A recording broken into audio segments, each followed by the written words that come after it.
Malaysian embassy in Beijing may handle matters pertaining to North Korea. Works Ministry to probe SOP violation in MRT blast.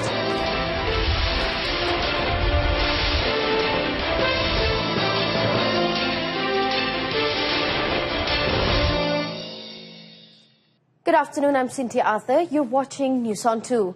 The Foreign Ministry is filing recommendations to the Cabinet to allow the Malaysian Embassy in Beijing the power to handle matters pertaining to bilateral affairs between Malaysia and North Korea. Foreign Minister Dato' Sri Anifah Aman says this follows the government's decision to not station any ambassadors in Pyongyang. Kita Wisma Putra telah pun membuat rekomendasi pada Kabinet yang kita cuma accredited daripada Beijing.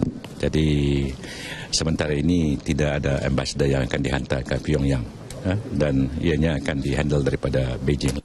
Dato' Sri Anifah told reporters after attending a dialogue on issues and challenges in managing Malaysia's foreign relations at University Malaysia Sarawak, UNIMAS, in Kota Semarahan, Sarawak. On September 28th, the government declared a ban on Malaysians travelling to North Korea, citing concerns over tensions in the Korean peninsula.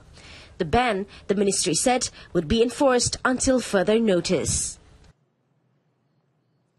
Malaysia, Indonesia and the Philippines have launched the Trilateral Air Patrol (TAP) operations over the Sulu Seas to tackle cross-border crime issues, including terrorist threats and kidnappings. According to Defence Minister Dato' Sri Hishamuddin Tun Hussein, the joint initiative is aimed at countering the movement of violent extremists and terrorists across the borders of all three nations. Dato' Sri Hishamuddin said the three countries have agreed to adopt a continuous monthly rotation for the joint Trilateral Air Patrol. Malaysia will be the first nation to lead the operation next month using aircraft from the RMAF, followed by the Philippines in December and Indonesia in January 2018. I also take this opportunity to say that we will not stop here.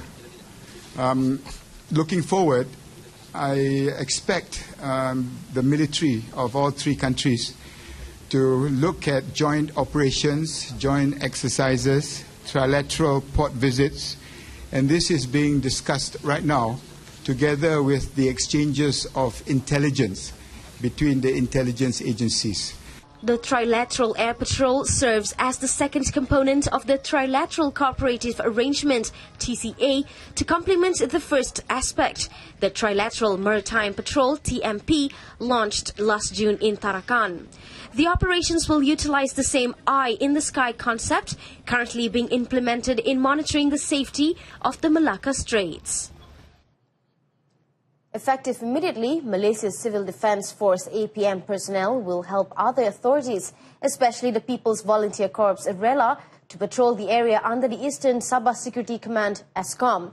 Minister in the Prime Minister's Department, Dato' Sri Shahidan Kassim, said the Deputy Prime Minister, Dato' Sri Dr. Ahmad Zahid Hamidi, had informed him on the decision after a cabinet meeting on Wednesday.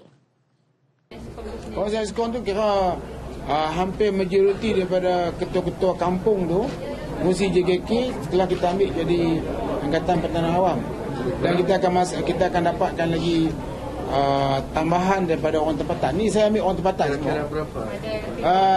Angka tidak dapat dibagi, tapi bagi saya tidak ada hal mengikut permintaan. Dato' Sri Shahidan also informed that the Deputy Prime Minister has also agreed to add more APM personnel for the next 6 months as preparations to face any possible flood situation until March 2018.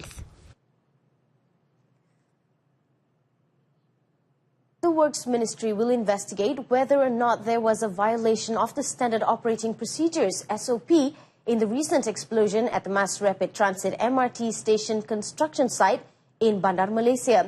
Minister Dato' Sri Fadila Yusof said the investigation would begin upon green light from the Royal Malaysia Police PDRM. Yang tu masih dalam siasatan polis.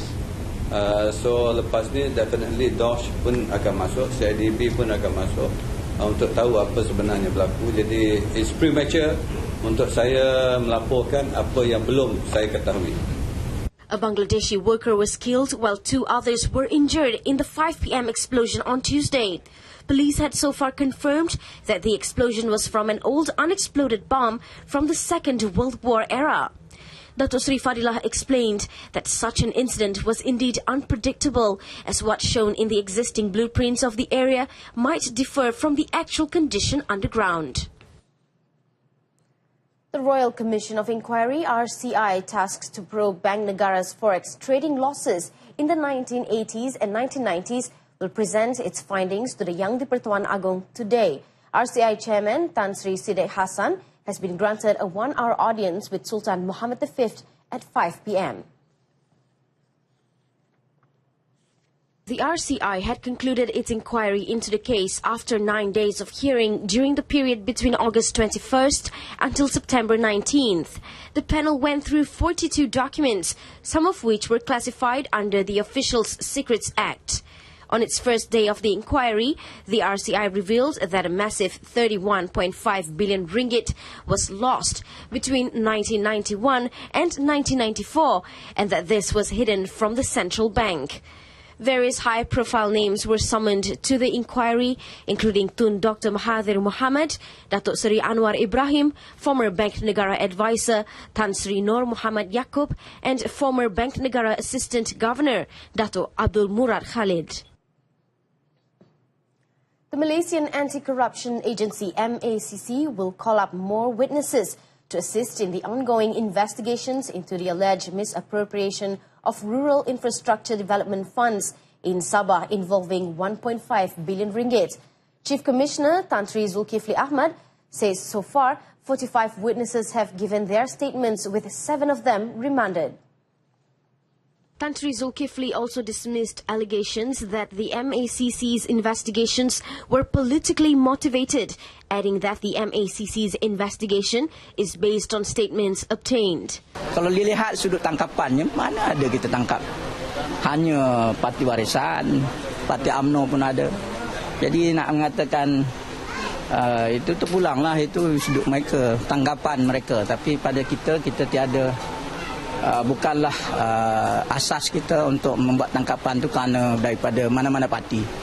Pendirian kita, siasatan kita adalah berdasarkan bukti dan keterangan yang kita akan perolehi, yang telah diperolehi dan akan perolehi, tanpa ada asas-asas lain.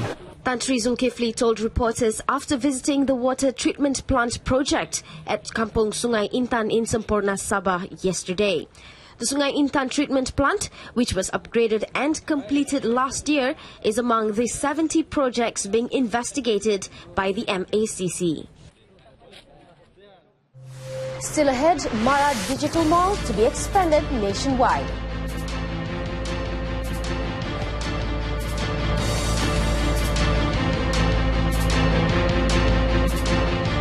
Several Malaysian road builders are currently bidding for 6 road projects in Rajasthan, India, worth some 6.5 billion ringgit.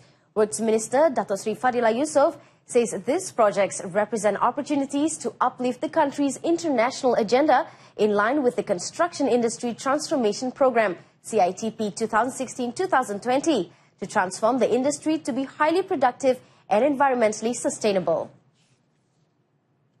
Dato' Sri Fadilah said, as of the second quarter this year, Malaysian construction companies had successfully bidded for 79 projects abroad worth 2.7 billion ringgit, surpassing this year's target of 2 billion ringgit. More projects that we are bidding through CIDB, but we have, in particular in India, and hopefully we'll get good news from that project that we have been invited to take part under Swiss Challenge. Dato' Sri Fadilah told reporters after chairing the 2016-2020 CITP meeting in Kuala Lumpur yesterday. The Mara Digital Mall will be expanded nationwide as a new benchmark for the participation of Bumiputra entrepreneurs in the industry. Rural and Regional Development Minister Dato' Sri Ismail Sabri Yaakob said the ministry had identified suitable locations for the purpose in Johor, Melaka, Terengganu and Kelantan. Tujuan kita adalah untuk melahirkan lebih ramai usahawan Bumiputera di dalam bidang ICT di dalam bidang ICT, iaitu telefon, gadget lain dan sebagainya. Sebab seperti yang saya beritahu tadi bahawa dari segi potensi pasaran adalah begitu luas, bukan saja sekarang tapi juga untuk masa depan. Datuk Seri Ismail Sabri said the opening of the new Mara Digital Mall was aimed at producing more Bumiputera ICT entrepreneurs, as there was a huge potential for ICT market now and in the future. The minister said a committee comprising representatives from the domestic trade, cooperatives and consumerism ministry had also been set up to ensure the authenticity of the ICT products sold at each digital mall.